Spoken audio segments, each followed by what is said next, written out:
where children don't have any vocabulary for genitals. Now, how do you report child sex abuse if you're not allowed to talk about it? And so even when I was going lecturing to police, they were terribly embarrassed because here was somebody mentioning the word sex in terms of sexual abuse, and it was coming from a woman. So, you know, cultural norms can actually inhibit reporting. Now, one of the things you've done, which is quite remarkable, is you've gone into prisons, you've spoken to these people, the abusers, and found out their stories, and ended up finding out that those people were abused themselves. Yes. Did it give you sympathy for them? Well, as you probably know, I wrote a book with them called From Victim to Offender, and you'll find as you're reading it what happened to the boy in particular. There's just one woman there. You're feeling really sorry for him, and you think, you know, poor little thing, he didn't stand a chance.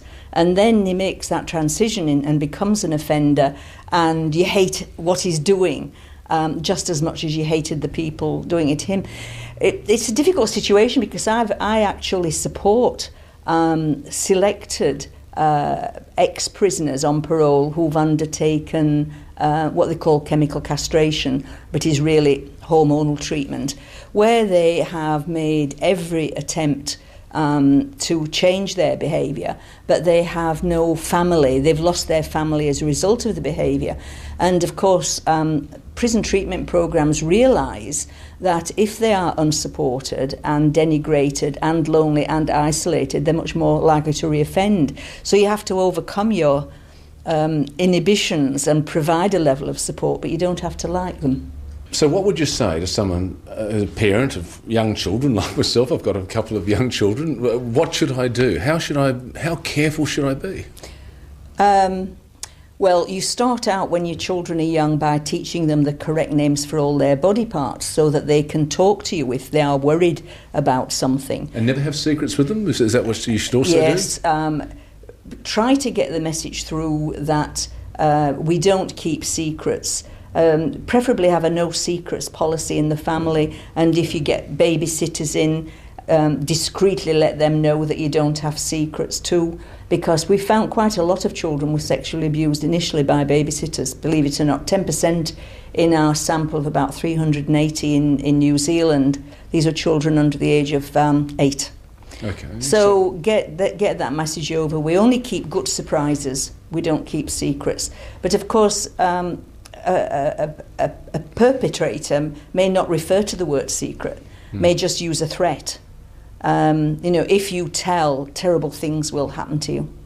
So all right, so no secrets, teach them their body parts. What else can you do? And that they've got rights, that nobody is allowed to touch those parts of your body or ask you to touch them. I think it's a fairly simple message, but parents have a great deal of difficulty in getting it over and much prefer to talk about dangerous strangers when, as you probably know, only about 6% of reported cases involve strangers, and strangers will befriend you. They, you know, so they get more opportunities.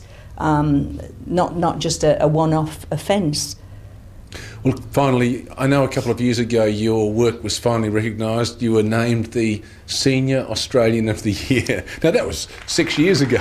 It was indeed. Yes. Now, do you feel that at last people are listening to you? I've never been busier since that time, because I was invited to address various audiences, and there's been a ripple effect carrying on since then. And yes, people are listening, but listening isn't really enough. You know, we want good quality teacher education. We want education for psychologists. Would you believe it that psychologists who are going to be working with victims don't get a good solid grounding about child abuse? It's just bizarre. We have a huge education job, still unfulfilled. Well, I'm sure that you'll do everything you can to make sure it is fulfilled. Thank you very much for your time. Thank you. Coming up after the break, we look at the work of one of the giants of Australian art in the 20th century, Sir Hans Hyson. Monday. Wicked! Lonely Planet Blue List Australia. Here's our pick of the best. Featuring the ultimate. It's got a lot!